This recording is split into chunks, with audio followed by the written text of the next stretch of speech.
On s'est servi de ce module pour tout de suite bâtir notre politique COVID.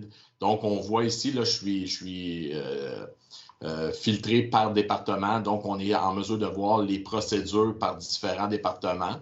Puis, ici, on voit la politique COVID, mais on est venu vraiment bâtir. Donc, autant en télétravail, il était facile pour nous de travailler et de bâtir, mais de s'assurer aussi qu'elle était communiquée là, dans un mode live. Donc, on voit les objectifs, le domaine. Nous, c'est notre façon à nous qu'on a pour bâtir les procédures, mais le module est complètement paramétrable.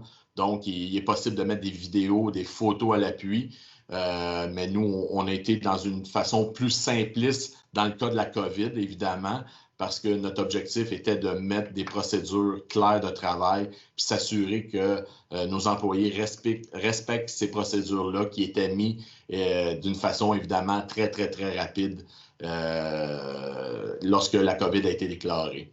De plus, évidemment, ce qui est la beauté d'un système comme celle-là, c'est que là, je vous en parle rapidement, mais il est aussi facile de l'amener puis de lui donner son code QR code. Donc, il est facile pour nous autant de donner une accessibilité en imprimant ce QR code-là. Donc, nos superviseurs qui ont accès à des tablettes, évidemment, en production pour faire les tournées, ou maintenant n'importe quel iPhone, juste en scannant le QR code, bien, il nous amène directement à la politique de COVID. Donc, c'est un outil qui a été très, très, très, très plaisant pour nous.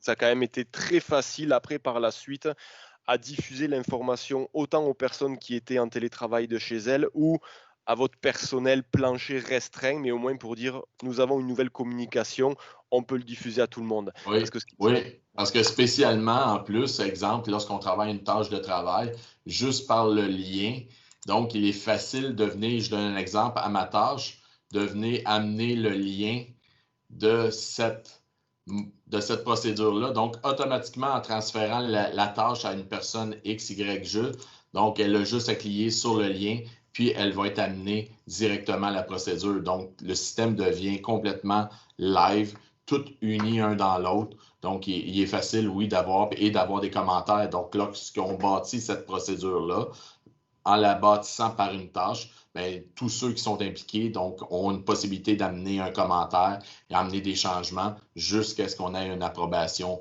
totale. Puis on peut le voir, nous, dans notre façon de bâtir, bien, oui, à la fin, on a bâti un tableau de révision avec des approbations, donc qui sont en lien avec les approbations qu'on a créées, les dates et tout, les correctifs ou les mises à jour qui ont été faites à cette procédure-là. Puis là, ici, on parle de procédure, mais peut-être je pourrais profiter. Tu sais, nous, dans notre cas, on a créé des catégories. On parle de procédure, mais il est possible aussi, on a créé formation.